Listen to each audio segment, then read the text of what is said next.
Under the hot sun, a soft cry broke the quiet of the savannah. Drawing attention to its source, carefully, a lone old woman followed the sound through the tall grass, each step making her heart beat faster. When the grass opened, a small, shaking creature appeared, its fur as white as clouds, and its eyes full of fear. For a moment, everything felt still as the old woman knelt and slowly reached out a hand, the air heavy with anticipation. What began as an ordinary walk was about to turn into something remarkable. The sun was setting low over the wide savannah, coloring the cracked, dry ground with golden light. In the distance, tall baobab trees stood strong, their thick, twisted branches reaching up to the sky like quiet protectors. At the edge of this empty land, there was a small hut made of mud and straw. The hut leaned a little, as if tired from standing against the hot sun and strong winds for so many years. This little home belonged to Mama Asha, a widow who had lived here alone for a long time. Mama Asha came out of her hut, her back bent slightly from age and hard work. She wore a simple cloth over her shoulders and held a woven basket in her hands, which were rough and wrinkled. Her eyes, full of lines from a life of struggle, looked out across the horizon with quiet determination. The nearby village of Baobab was lively and noisy, very different from Mama Asha's quiet life. She didn't visit the village often after losing her family during a terrible drought years ago. She chose to live alone. Barefoot, Mama Asha walked slowly over the uneven ground, stopping sometimes to pick up dry branches and twigs to put in her basket.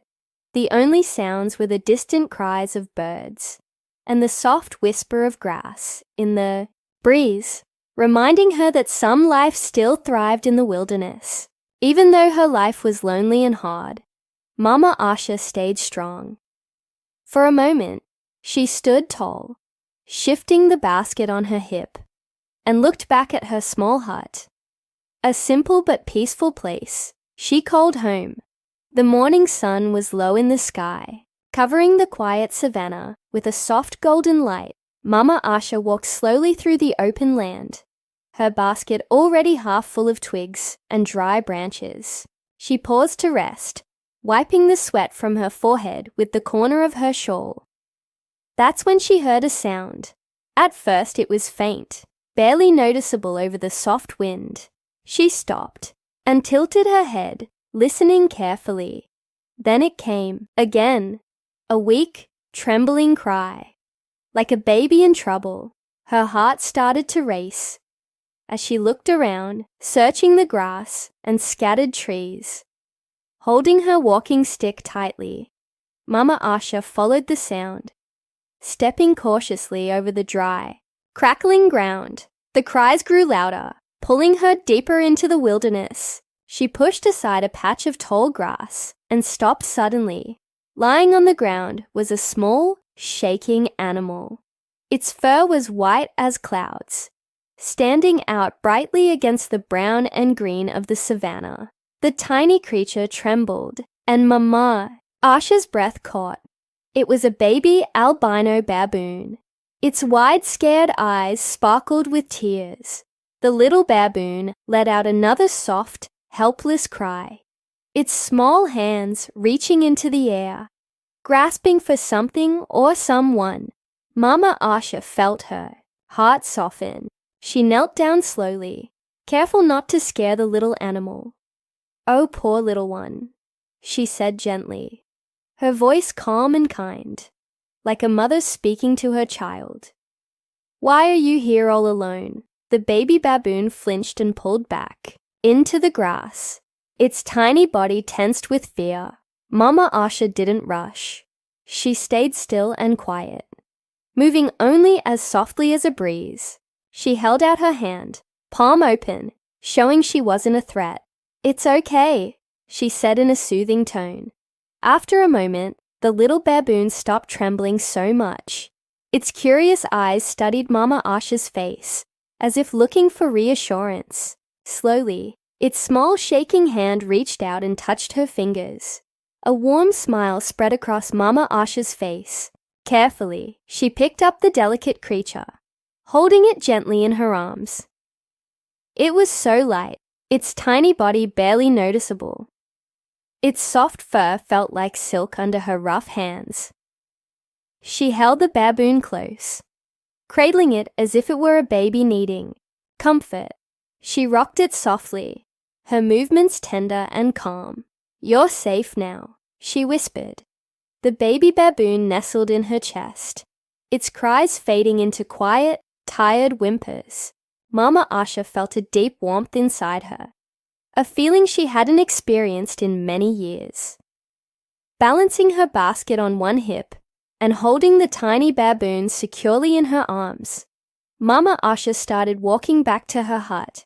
As she walked, she spoke gently to the little one, her voice filled with love and hope. "I'll call you Kijani," she said softly. "You'll be my little hope." Time passed, and the small, fragile baboon Mama Asha had saved grew into a lively companion. At first, Kijani was shy and stayed close to Mama Asha. He would hold onto her shawl or sit quietly by her side as she wove baskets. But as days turned into weeks, he became braver. His curious eyes began to explore every part of the hut, and soon he followed Mama Asha everywhere she went. One cool morning, as Mama Asha went out to collect firewood, Kijani bounced after her with excitement. His white fur shone brightly in the sunlight. He copied her every move, picking up small sticks and carefully placing them in her basket. Mama Asha laughed, her voice ringing through the still savannah. "You're such a smart little helper," she said, with a smile, gently patting his soft head. Kijani chirped happily and ran to find more twigs. As months turned into years, Kijani grew big and strong. His slender arms became muscular, and his small body grew tall. Even though he became much larger, Kijani stayed gentle and playful, always careful not to hurt Mama Asha. Kijani quickly became her best helper.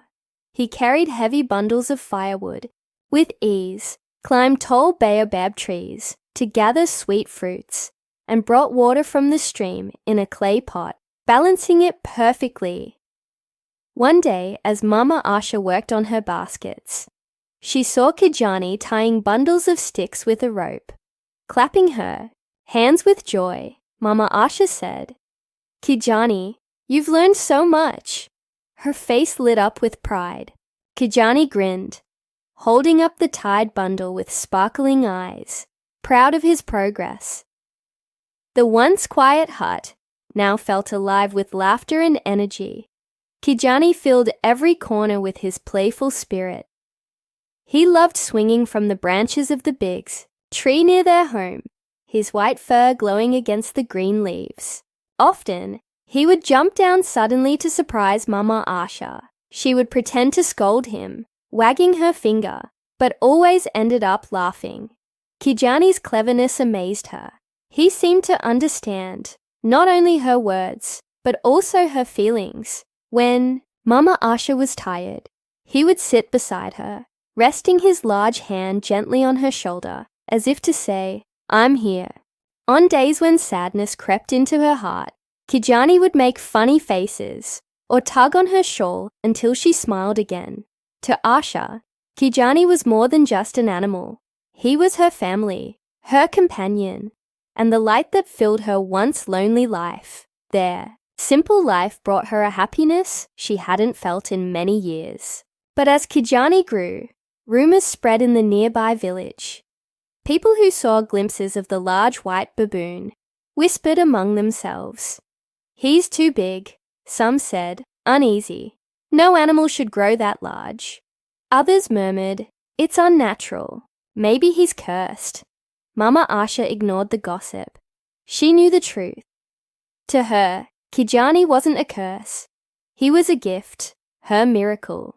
Nothing else mattered. One evening, as the sun set and painted the sky orange and purple, Mama Asha watched Kijani swing joyfully from the tree branches. His happiness lit up the twilight. "You're special, Kijani," she said softly, her voice full of love and pride. "Don't let anyone tell you otherwise."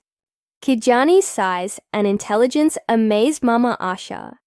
But news of the unusual white baboon soon spread throughout the village of Baobab. People talked about his strength, his large size, and even rumors that he could understand human speech. One day, Mama Asha decided to visit the village market. She rarely left her home, but she needed supplies she couldn't gather herself. Kijani walked by her side, carrying a small basket in his strong arm. His tall figure drew attention everywhere he went. As they reached the market, the cheerful sounds of the crowd slowly faded. Villagers turned to stare, and an uneasy silence settled over the area. Mothers held their children close, and men exchanged nervous looks. "Is that the white baboon they're all talking about?" a woman whispered. "It's not normal," another replied, her voice shaky. Kijani noticed the fearful stares and tightened his grip on the basket, lowering his head slightly. Mama Asha touched his arm gently. "Don't worry, Kijani," she said softly. "They just don't understand you." But her comforting words couldn't stop the tension building around them. When Mama Asha approached a fruit stall, the vendor stepped back quickly, his face pale. You can't stay here," he said, his voice trembling. His eyes darted nervously to Kijani. "That thing doesn't belong in the village." Mama Asha frowned and replied firmly. "He's not a thing. This is Kijani. He's part of my family." The vendor shook his head, refusing to look at her. Around them, the whispers grew louder. "It's a bad sign," someone said. "What if it hurts someone?" Kijani shifted uneasily, feeling the fear and distrust in the crowd. His confused eyes turned to Mama Asha, silently asking what to do. "Let's go home," Mama Asha said calmly, though her voice carried a note of sadness. Keeping her head high, she turned away. She turned and walked away. Kijani followed closely, trying to make himself look smaller. As they left the market, the villagers' murmurs continued. Their whispers soon turned into wild rumors. Some said they had seen Kijani lifting heavy logs as if they weighed nothing. Others claimed they had heard him make sounds like a human speaking. By the end of the week, fear and suspicion had twisted the truth. Some villagers began calling Kijani a wicked spirit or a demon in disguise. "He's too smart for an animal," an elder said. "No creature like that should exist." When the dry season arrived, the savannah baked under the harsh sun. Mama Asha, who had always been strong despite her age, started to grow weaker. At first, it was hard to notice. She moved more slowly and needed more rest. But soon, even small tasks like weaving baskets or gathering firewood became too hard for her. One morning, as Kijani carried a bundle of sticks back to their hut, Mama Asha stumbled and dropped her basket. She leaned against a tree, her breathing shallow and heavy. Kijani rushed to her side, gently touching her shoulder.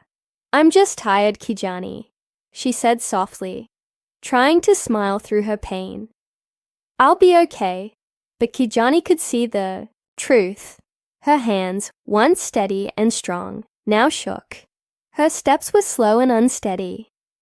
Over the next few days, Mama Asha stayed inside the hut, too weak to go out. Kijani took over her daily chores. He gathered firewood, brought water from the stream, and even tried to cook, though his big hands struggled with the small tasks. Every evening, he sat by Mama Asha's bedside, his worried eyes watching over her. One night, under a sky full of stars, Mama Asha reached out and took Kijani's hand. Her touch was soft, and her skin felt cool. "You've been so good to me, Kijani," she said in a quiet voice. "I'm so proud of you." Kijani tilted his head, his bright eyes searching hers, as if asking her to explain. He made a soft sound, pleading for answers. "I'm just getting old, my boy," she said with a gentle laugh. "My time is almost over." Kijani shook his head, refusing to accept her words. He leaned closer, pressing his forehead against her hand. He couldn't imagine life without her, the one person who had cared for him, who had shown him love when no one else did. The next morning, Mama Asha's condition worsened. Her breathing was shallow and her voice was barely a whisper. Kijani stayed by her side, holding her small hand in his large one, as if his presence could give her strength. By midday, Kijani realized he couldn't help her alone. He needed someone who could. Rising to his full height, he looked back at her with concern. Before stepping outside, Mama Asha gave him a weak smile, her eyes full of love. "Be careful, my boy," she whispered, her voice faint as the wind carried it away. Without hesitation, Kijani sprinted toward the village, desperate to save the only family he had ever known. But as he left, Mama Asha lay back in her bed, her eyes heavy with exhaustion. The small hut grew quiet, with only the soft sound of the wind passing through the open window. Kijani ran toward the village, his strong legs moving swiftly. His white fur shone brightly in the sun, making him easy to spot as he dashed across the golden grass. As he neared the village, the usual busy sounds of life stopped. A woman carrying vegetables froze, her eyes wide with fear.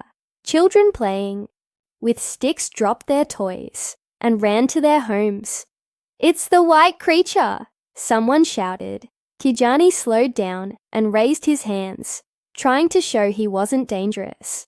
He made soft, pleading noises, hoping the villagers would understand. But all they saw was his large size and unusual color, and fear filled their hearts. "He's here to attack us," a man yelled, grabbing a stick. More villagers came out of their homes to see what was happening. Some picked up sticks, stones, and tools to defend themselves.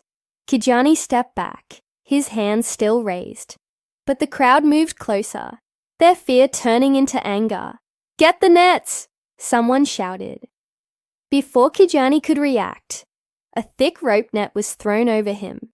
He struggled to break free, but more nets came, wrapping around his arms and legs. He let out a loud cry, his voice echoing through the village. "Don't let him escape!" Another man shouted as they tightened the ropes and forced him to the ground. Kijani's golden eyes searched the crowd desperately, looking for someone who might help. For a brief moment, the villagers hesitated. His cry was full of pain and sadness, but their fear was too strong. They tied him tightly and dragged him to an old wooden shed at the edge of the village. Kijani stopped struggling. He lay still, breathing heavily, his eyes filled with sorrow. They locked him inside and hurried away, their whispers fading into the distance.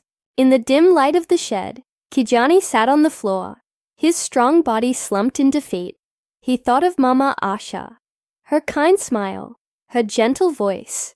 He had come to save her, but now he was trapped, unable to help. A single tear rolled down his face as he closed his eyes, feeling the weight of his failure. Outside, the sun sank lower, painting the village in hues of orange and red. The quiet shed stood still, holding Kijani's sadness. Far away, in the little hut on the savannah, Mama Asha waited and waited, until she could wait no longer. Inside the dark wooden shed, Kijani sat motionless, his large body leaning against the rough wall. His golden eyes, once full of curiosity, were now dull with sorrow. The ropes around him felt heavy, like the weight of his failure. Outside, villagers gathered in small groups, their voices hushed with fear. Some paced nervously, gripping sticks and tools, in case Kijani tried to escape. Others whispered about the white demon, and what should be done with him. Why did it come here? one man asked, clutching a spear tightly. Maybe he wanted to attack us, another replied, his voice shaking. No animal should look or act like that. It's unnatural. But not everyone agreed. An older woman, leaning on a walking stick, frowned thoughtfully.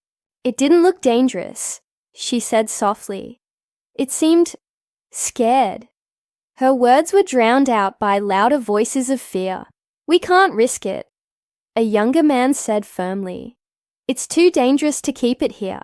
Inside the shed, Kijani shifted slightly, testing the ropes. They were tight, cutting deeper into his fur with every movement. He let out a low, mournful sound, thinking of Mama Asha. He had left her to find help, but now he was trapped, unable to return.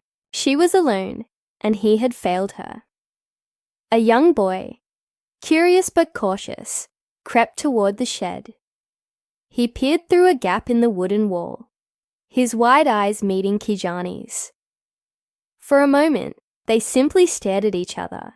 The boy's fear began to fade as he saw the sadness in Kijani's eyes. It's crying, the boy whispered. What are you doing? Stay back!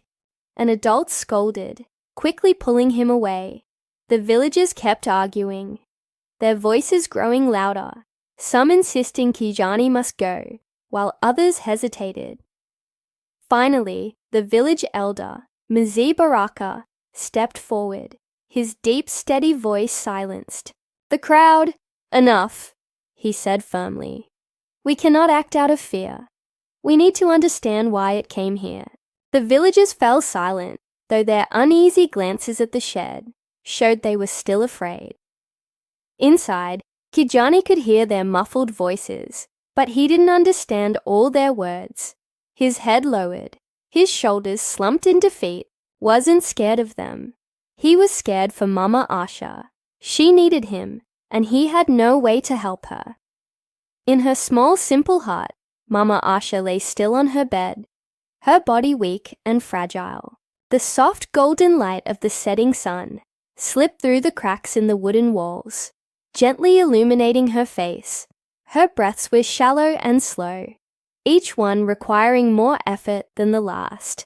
The hut was quiet, except for the faint sound of the wind outside. Without Kijani, the space felt emptier, colder than ever. Her trembling hand reached toward the door, as if hoping he would walk in at any moment. Kijani, she whispered, her voice barely more than a breath. Her tired eyes fluttered open, scanning the room for her dear companion, but he wasn't there. A wave of sadness filled her heart. She understood why he was gone. He had left to find help. She was proud of his bravery, but deep down, she knew the truth. Her time was running out. Her body had grown too weak, her strength fading fast. As she lay there, memories of Kijani filled her mind like a gentle dream. She remembered the day she had found him, a tiny, frightened creature, alone in the wilderness. She thought of his playful ways, his kindness, and the joy he had brought into her once lonely life.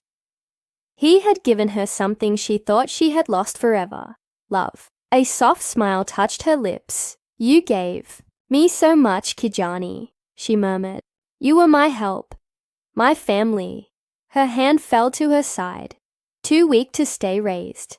Her breathing slowed further, each breath lighter and softer than the one before. With a final gentle sigh, Mama Asha closed her eyes. Her face was peaceful, as though she had simply drifted into a deep, restful sleep. The hut became silent, except for the wind's soft whispers, carrying her spirit to the heavens. Far away, locked in the shed, Kijani let out a sorrowful cry. It was as if he could feel the loss deep in his heart. The world around him seemed heavier, colder, quieter, like a part of him had gone silent forever.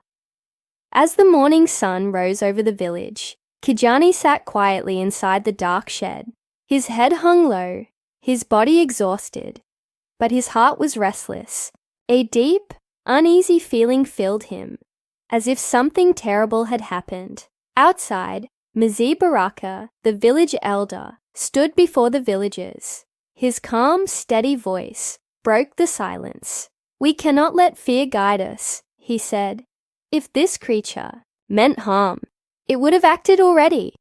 "I believe it came to seek help," the villagers whispered among themselves, guilt creeping into their fear. Mzee Baraka's words made them question their actions. Finally, one man nodded. "Maybe we were wrong," he admitted. "Let's release him." A small group of villagers approached the shed, tools in hand. Carefully, they unlatched the door. Sunlight streamed in, illuminating Kijani's white fur. He blinked, adjusting to the brightness, his golden eyes wary. One villager hesitated, then stepped forward and cut the ropes. "You can go," he said softly, stepping back. Kijani hesitated only for a second. Then without a sound, he stood and bolted out of the shed, his powerful legs carrying him toward the savannah. The villagers stood frozen, watching his large figure disappear into the golden grass. "He's going back to her," someone murmured. Kijani ran as fast as he could, his heart pounding. The dry grass brushed against his legs, but he didn't slow down. His mind was filled with thoughts of Mama Asha, her warm smile, her gentle voice. She needed him. He had to reach her. When he arrived at the hut, the door was slightly open. His breath caught in his throat, slowing his pace. He carefully pushed it wider. What he saw inside made him stop. Mama Asha lay still on her bed, her frail hands resting gently on her chest. Her face was peaceful, as if she were simply sleeping, but Kijani knew she wasn't asleep. He moved closer, his large frame suddenly feeling small in the quiet room. Kneeling beside her, he reached out and placed his hand over hers. Her hand was cold. A soft, heartbroken sound escaped him, and his golden eyes filled with tears. Kijani stayed there for a long time, his head bowed, as if waiting for her to wake, but she didn't move. Hours later, the villagers arrived, led by Mzee Baraka. They entered the hut silently, their steps careful, respectful. When they saw Kijani kneeling beside Mama Asha, their fear melted into sorrow. The elder placed a comforting hand on Kijani's shoulder. "She's gone, my friend," he said softly. Kijani didn't respond.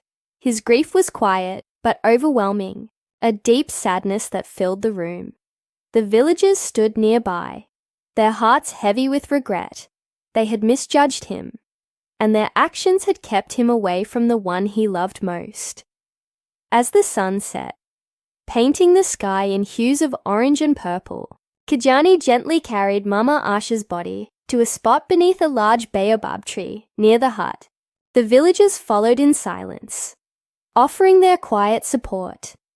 Together, they buried her in the shade of the tree she had loved. When the last handful of earth was placed over the grave, Kijani sat beside it, his large hands resting on the ground. He stared at the mound of dirt, his face filled with an emptiness that words could not describe. The villagers lingered for a while, watching quietly. Then, one by one, they left, their footsteps fading into the night. Kijani remained. Alone beneath the baobab tree, he kept his silent vigil, mourning the only family he had ever known. For days after Mama Asha was buried, Kijani remained by her, grave, unmoving. His large figure sat quietly beneath the baobab tree, a silent guardian in mourning. The villagers kept their distance, but their feelings toward him had changed.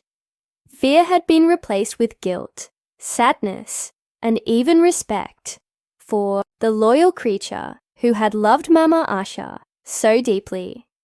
In the days that followed, some began approaching him with small gestures of kindness. A woman left a basket of fruit near the grave. Curious children sat nearby, watching him in silence as he rested beneath the tree. Slowly, the villagers' fear melted away, replaced by admiration. One evening, as the sky glowed with shades of orange and gold, Kijani finally stood. He walked to the edge of the village and sat there. Gazing out over the open savanna, the villagers saw this as a silent promise. Not that he was leaving, but that he would watch over them, as he had once watched over Mama Asha. As days turned into weeks, Kijani began to roam the outskirts of the village. At first, the people were cautious, but soon they realized he meant no harm. He chased away wild animals that threatened their livestock. During a long dry season, he led them to a hidden water source deep in the savannah. "He's not just an animal," a man said to Mzee Baraka one evening. "He's one of us now." Mzee Baraka nodded, watching Kijani as he sat near Mama Asha's grave, his sharp eyes scanning the horizon. He was never a danger, the elders said. He was a blessing. To honor Mama Asha and Kijani, the villagers built a small stone marker at her grave. It was a sign of gratitude for all she had done for them and for the gift of Kijani's loyalty and protection. Over time, Kijani became the village's quiet guardian. His presence brought comfort and safety, and the people of Baobab village came to see him not just as a protector, but as family. And so, the moral of the story is, if you adopt a giant white baboon, be ready for it to become the village hero while you're stuck eating humble pie.